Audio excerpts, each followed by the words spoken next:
All right, so last week or over the last couple of weeks, we learned that there was a hole in the lake that was draining out all the water, and somebody had to give their life willingly to plug the hole so that the water would come back. And we learned last week that our prince volunteered to do that. So, without further ado, chapter 14. This is very kind of you. The prince went to dress for the occasion, for he was resolved to die like a prince. When the princess heard that a man had offered to die for her, she was so transported that she jumped off the bed, feeble as she was, and danced about the room for joy. She did not care who the man was. That was nothing to her. The hole wanted stopping, and if only a man would do, why, take one. In an hour or two more, everything was ready. Her maid dressed in haste, and they carried her to the side of the lake. When she saw it, she shrieked and covered her face with her hands. They bore her across to the stone where they had already placed a little boat for her. The water was not deep enough to float it, but they hoped it would be before long. They laid her on cushions, placed in the boat wines and fruits and other nice things, and stretched a canopy over all. In a few minutes the prince appeared. The princess recognized him at once, but did not think it worthwhile to recognize him. "Here I am," said the prince. "Put me in." "They told me it was a shoeblack," said the princess. "So I am," said the prince. "I blacked your little boots 3 times a day because they were all I could get of you. Put me in." The courtiers did not resent his bluntness, except by saying to each other that he was taking it out in impudence. But how was he to be put in? The golden plate contained no instructions on this point. The prince looked at the hole and saw but one way. He put both legs into it, sitting on the stone, and stooping forward, covered the corner that remained open with his 2 hands.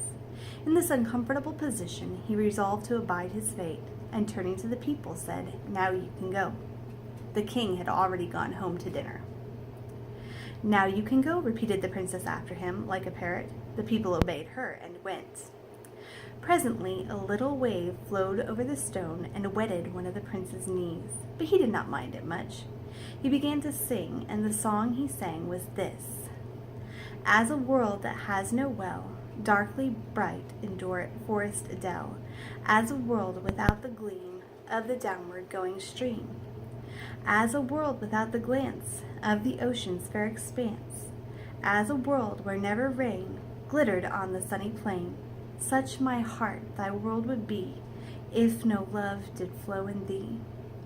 As a world without the sound of the rivulets underground, or the bubbling of the spring out of darkness wandering, or the mighty rush and flowing of the rivers downward going, or the music showers that drop on the outspread beach's top, or the mighty ocean's wave when his lifted waves rejoice, such my soul thy world would be, if no love did sing in thee. Lady, keep thy world's delight, keep the waters in thy sight.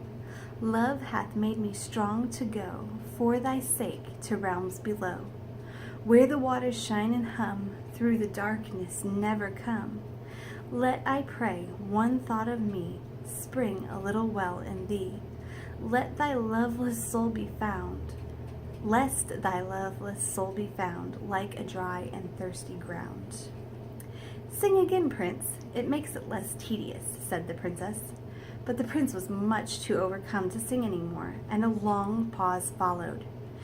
"This is very kind of you, prince," said the princess at last, quite coolly, as she lay in the boat with her eyes shut. "I'm sorry I can't return the compliment," thought the prince, "but you are worth dying for, after all." Again a wavelet, and another flowed over the stone and wetted both the prince's knees, but he did not speak or move.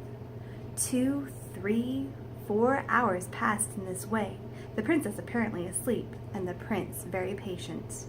But he was disappointed in his position, for he had none of the consolation he had hoped for. At last he could bear it no longer. "Princess," said he. But at that moment up started the princess, crying, "I'm afloat! I'm afloat!"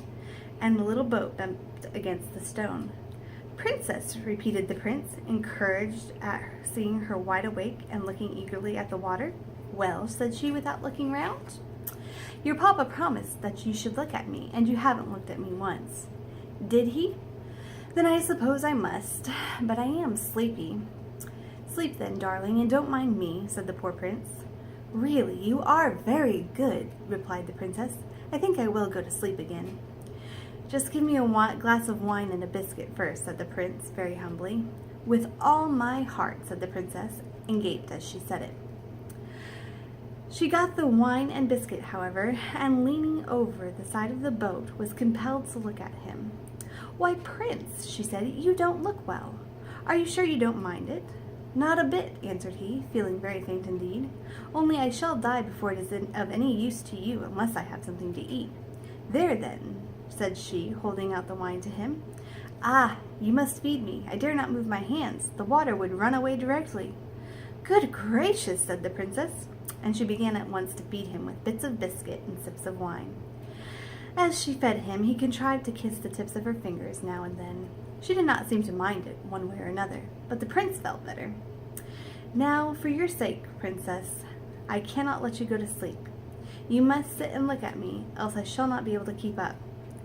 Well, I will do anything to oblige you, answered she, with condescension, and sitting down, she did look at him, and kept looking at him with wonderful steadiness, considering all things. The sun went down, and the moon rose, and gush after gush the waters were rising up the prince's body. They were up to his waist now. Why can't we go and have a swim, said the princess. There seems to be water enough just about here.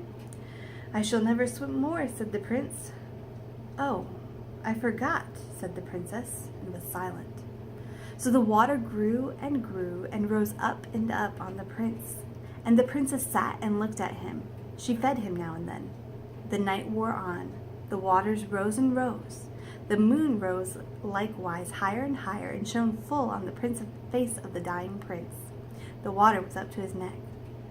Will you kiss me, princess? Said he feebly. The nonchalance was all gone now.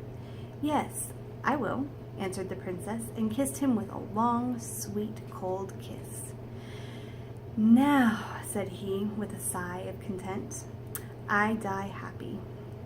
He did not speak again. The princess gave him some wine for the last time. He was past eating. Then she sat down again and looked at him. The water rose and rose. It touched his chin. It touched his lower lip. It touched between his lips. He shut them hard to keep it out. The princess began to feel strange. It touched his upper lip. He breathed through his nostrils. The princess looked wild. It covered his nostrils. Her eyes looked scared and shone strange in the moonlight. His head fell back, the water closed over it, and the bubbles of his last breath bubbled up through the water. The princess gave a shriek and sprang into the lake. She laid hold first of one leg, then of the other, and pulled and tugged, but she could not move either. She stopped to take breath, and that made her think that he could not get any breath. She was frantic. She got hold of him and held his head above the water, which was possible now his hands were no longer on the hole, but it was of no use, for he was past breathing. Love and water brought back all her strength. She got under the water and pulled with all her might, till at last she got one leg out. The other easily followed. How she got him into the boat she could never tell, but when she did, she fainted away. Coming to herself, she seized the oars and kept herself steady as best she could, and rowed, though she had never rowed before. Round rocks and over shallows and through mud she rowed, till she got to the landing stairs of the palace. By this time her people were on the shore, for they had heard her shriek. She made them carry the prince to her own room, and lay him on her bed, and light a fire, and send for the doctors. But the lake, your highness, said the chamberlain, who, roused by the noise, came in his nightcap. Go and drown yourself in it, she said. This was the last rudeness of which the princess was ever guilty, and one must allow that she had good cause to feel provoked with the Lord Chamberlain. Had it been the king himself, he would have fared no better. But both he and the queen were fast asleep, and the chamberlain went back to his own bed. Somehow the doctors never came, so the princess and her old nurse were left with the prince. But the old nurse was a wise woman and knew what to do. They tried everything for a long time without success. The princess was nearly distracted between hope and fear, but she tried on and on, one thing after another, and everything over and over again. At last, when they had all but given it up, just as the sun rose, the prince opened his eyes. And next week we will be back with the last chapter of The Light Princess.